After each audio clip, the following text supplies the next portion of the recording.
36. No lejos de la Porte de Finance de la Rue de la Louvre, descubrió Grenouille un pequeño taller de perfumería y pidió trabajo. Resultó que el patrón, el maître parfumé, Honoré Arnulfi, había muerto el pasado invierno y su viuda, una mujer morena y vivaz de unos 30 años, llevaba el negocio con ayuda de un oficial. Madame Arnulfi, después de quejarse largo rato de los tiempos adversos y de su precaria situación económica, explicó que en realidad no podía permitirse la contratación de un segundo oficial, pero que por otra parte, debido al exceso de trabajo lo necesitaba con urgencia, que además no había sitio en la casa para albergar a otro oficial, pero que poseía una pequeña cabaña en un olivar situado detrás del convento de franciscanos, apenas a 10 minutos de la casa, donde un joven sin exigencias podía pernoctar en caso necesario. Que ella, como patrona honrada, conocía sus responsabilidades en lo relativo a la salud física de sus empleados, pero por otra parte se veía incapaz de procurarles 2 comidas calientes al día. En una palabra, Madame Arnulfi era, como Grenouille había olido hace ya mucho rato, una mujer sensata dotada de un sano sentido comercial. Y dado que a él no le importaba el dinero y se declaró satisfecho con un sueldo de 2 francos semanales y con todas las demás condiciones, se pusieron de acuerdo enseguida. Se solicitó la presencia del primer oficial, un hombre gigantesco llamado Drut, de quien Grenouille adivinó en el acto que estaba acostumbrado a compartir el lecho de Madame y sin cuya aprobación ella no adoptaba por lo visto ciertas decisiones. Se presentó a Grenouille, que en presencia de aquel uno parecía de una fragilidad ridícula, con las piernas separadas y esparciendo a su alrededor una nube de olor a esperma. Le examinó, clavó en él la mirada como si de este modo quisiera descubrir turbias intenciones a un posible rival. Esbozó al fin una sonrisa altanera y dio su consentimiento con una inclinación de cabeza. Con esto quedó arreglado. Grenouille recibió un apretón de manos, una cena fría, una manta y una llave de la cabaña, un cobertizo sin ventanas que tenía un agradable olor a heno y estiércol de oveja seco, y donde se instaló lo mejor que pudo. Al día siguiente entró a trabajar en casa de Madame Arnulfi. Era el tiempo de los narcisos. Madame Arnulfi los cultivaba en pequeñas parcelas de tierra que poseía a los pies de la ciudad, en la gran cuenca, o los compraba a los campesinos con quienes regateaba sin piedad por cada partida. Las flores se entregaban apenas abiertas, en canastas que eran vaciadas en el taller, formando voluminosos pero ligeros montones de 10.000 capullos perfumados. Mientras tanto, Drut hacía en una gran caldera una sopa espesa con cebo de cerdo y de vaca que Grenouille debía remover sin interrupción con una espátula de mango largo hasta que el primer oficial echaba en ella las flores frescas. Estas flotaban un segundo sobre la superficie, como ojos horrorizados, y palidecían al desaparecer en la grasa caliente, sumergidas por la espátula. Y casi en el mismo momento se ablandaban y marchitaban, muriendo al parecer con tal rapidez que no les quedaba otro remedio que exhalar su último suspiro, perfumando precisamente en el líquido que las ahogaba, porque Grenouille lo descubrió con un placer indescriptible. Cuantas más flores se echaban a la caldera, tanto más intensa era la fragancia de la grasa. Y ciertamente no eran las flores muertas lo que seguía exhalando perfume, sino la propia grasa, que se había apropiado del perfume de las flores. Pronto la sopa se espesaba demasiado y entonces debían verterla a toda prisa en un gran sedazo para eliminar los cadáveres exprimidos y añadir más flores frescas. Entonces volvían a remover y colar durante todo el día y sin descanso, pues el negocio no permitía dilaciones, y al atardecer toda la partida de flores tenía que haberse cocido en la caldera de grasa. Los restos, para que no se perdiera nada, se hervían en agua y pasaban por una prensa de tornillo para extraerles las últimas gotas, que todavía daban un aceite ligeramente perfumado. El grueso del perfume, sin embargo, el alma de un océano de flores, permanecía en la caldera, encerrado y conservado en una repulsiva grasa de tono blanco grisáceo que se solidificaba poco a poco. Al día siguiente se continuaba la maceración, como se llamaba este proceso: calentar de nuevo la caldera, colar la grasa, cocer más flores y así día tras día de sol a sol. El trabajo era agotador. Grenouille tenía los brazos pesados como el plomo, callos en las manos y dolores en la espalda cuando se tambaleaba hasta la cabaña.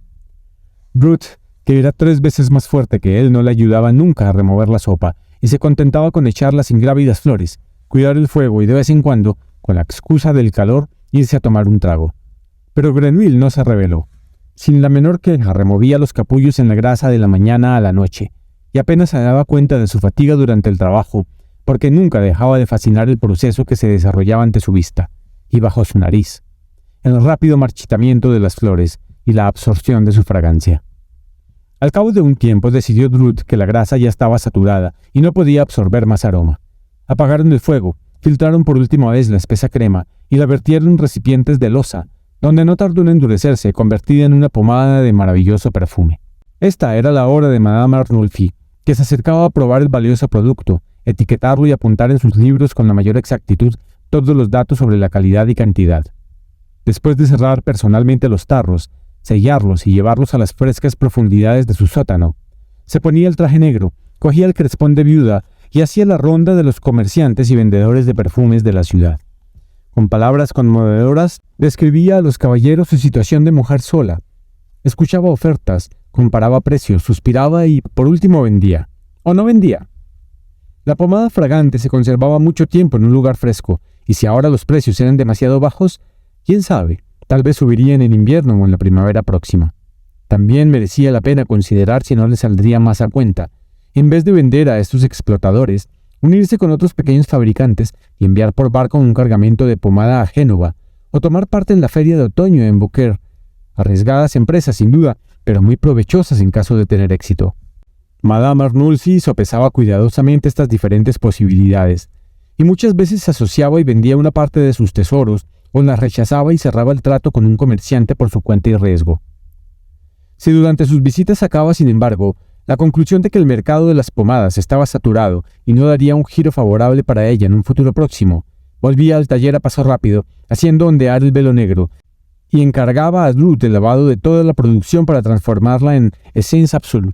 Y entonces subían de nuevo la pomada del sótano, la calentaban con el máximo cuidado en ollas cerradas, le añadían el mejor alcohol y la mezclaban a fondo por medio de un agitador incorporado, accionado por Grenville. Una vez de vuelta en el sótano, la mezcla se enfriaba rápidamente y el alcohol se separaba de la grasa sólida de la pomada y podía verterse en una botella. Ahora constituía casi un perfume, pues poseía una enorme intensidad, mientras que la pomada había perdido la mayor parte de su aroma. De este modo, la fragancia floral había pasado a otro medio. La operación, sin embargo, no estaba terminada. Después de un minucioso filtrado a través de las gasas que impedían el paso a la más diminuta partícula de grasa, Druth llenaba un pequeño alambique con el alcohol perfumado y lo destilaba a fuego muy lento. Lo que quedaba en la cucúrbita, una vez volatilizado el alcohol, era una minúscula cantidad de líquido apenas coloreado que Grenville conocía muy bien pero que nunca había olido en esta calidad y pureza en casa de Baldini ni en la de Runel. La esencia pura de las flores, su perfume absoluto, concentrado 100.000 veces en una pequeña cantidad de Essence Absolute. La esencia ya no tenía un olor agradable.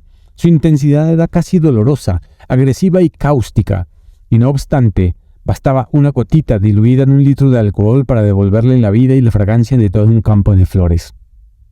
El resultado era terriblemente exiguo. El líquido de la cucúrbita solo llenaba 3 pequeños frascos. Del perfume de 100.000 capullos solo quedaban 3 pequeños frascos.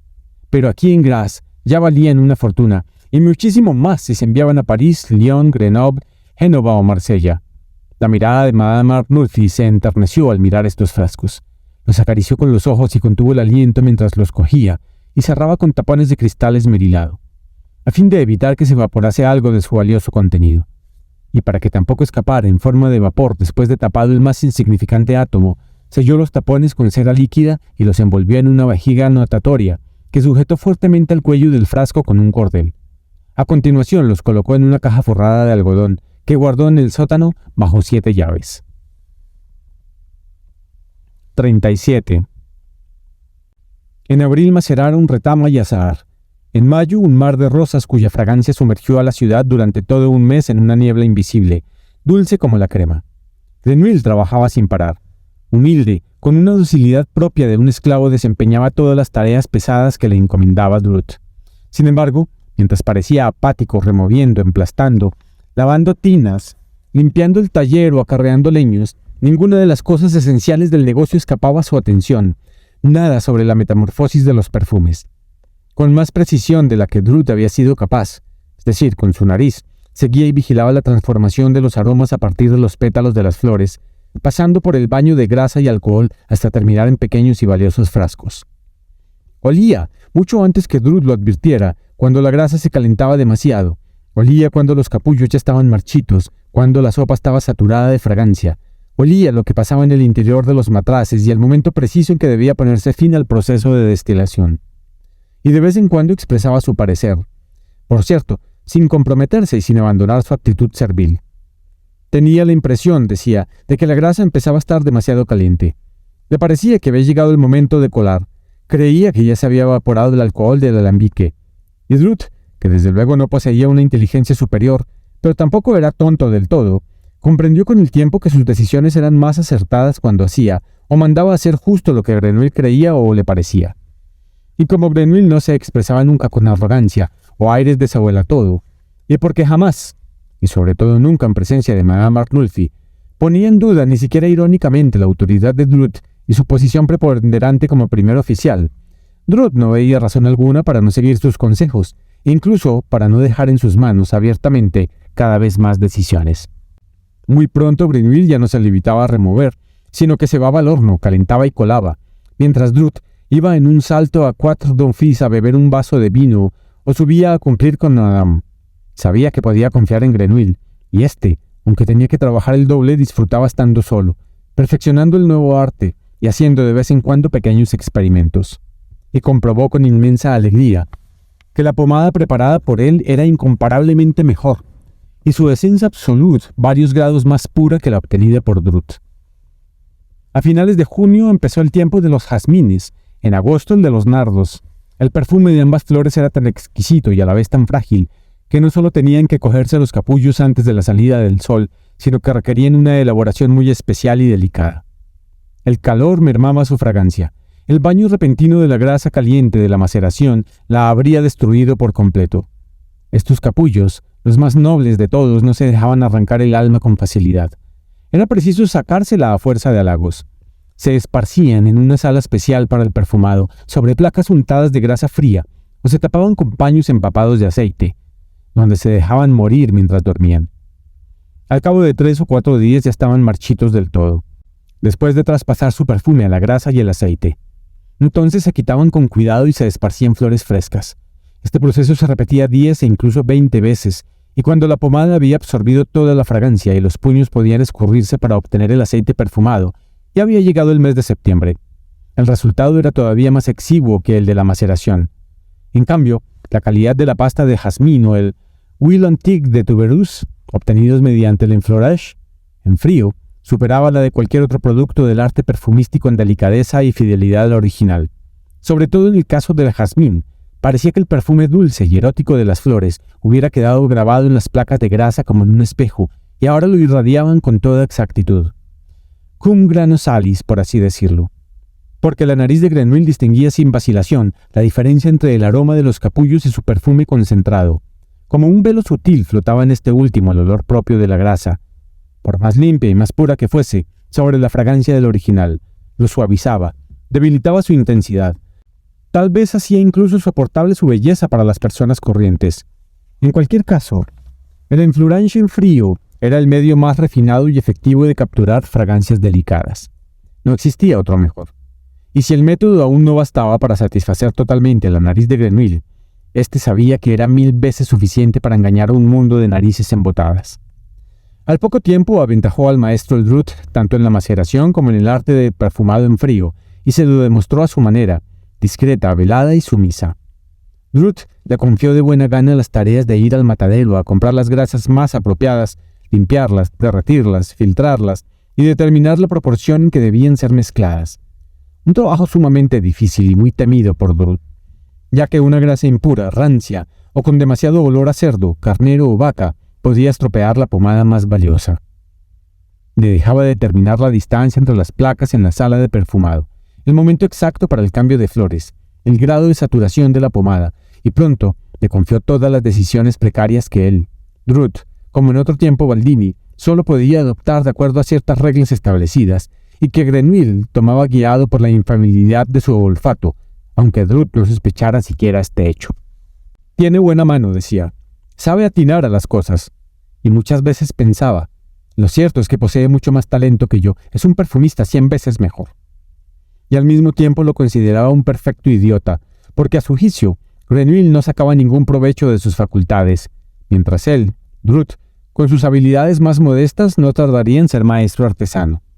Y Grenouille lo confirmaba en esta opinión, procurando parecer torpe, no demostrando la menor ambición y portándose como si no supiera nada de su propia genialidad y se limitara a seguir las instrucciones del mucho más experimentado Druth, sin el cual él no era nadie. De este modo, se llevaban muy bien.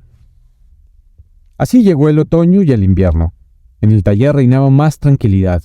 Los perfumes de las flores estaban presos en el sótano, dentro de ollas y tarros, y si Madame no deseaba lavar una u otra pomada o destilar un saco de especies secas, no había mucho que hacer. Aún quedaban aceitunas, un par de cestos todas las semanas. Extraían el aceite virgen y daban el resto a la almazara. Y vino, una parte del cual Grenouille destilaba y rectificaba para convertirlo en alcohol. Druth se dejaba ver cada vez menos. Cumplía con su obligación en el lecho de Madame, y cuando apetecía, apestando a sudor y a semen, era solo para desaparecer en el Quatre de Fils. También Madame bajaba muy raramente, ocupada como estaba en sus asuntos financieros y en la renovación de su vestuario para cuando concluyera el año de luto. Grenouille solía pasar días enteros sin ver a nadie excepto a la sirvienta, que le daba una sopa al mediodía y pan y aceitunas al atardecer. Apenas salía, participaba en la vida corporativa, es decir, asistía a las reuniones y los desfiles reguladores de los oficiales artesanos tan a menudo como era necesario para que ni su ausencia ni su presencia llamaran la atención. Carecía de amigos o conocidos, pero hacía todo lo posible para no pasar por arrogante o insociable, dejando que los demás oficiales encontraran su compañía insulsa y aburrida. Era un maestro en el arte de inspirar tedio y simular torpeza, nunca con tanta exageración como para incitar a burlas o convertirse en blanco de las bromas pesadas de sus colegas del gremio. Lo dejaban en paz, y esto era lo que él quería.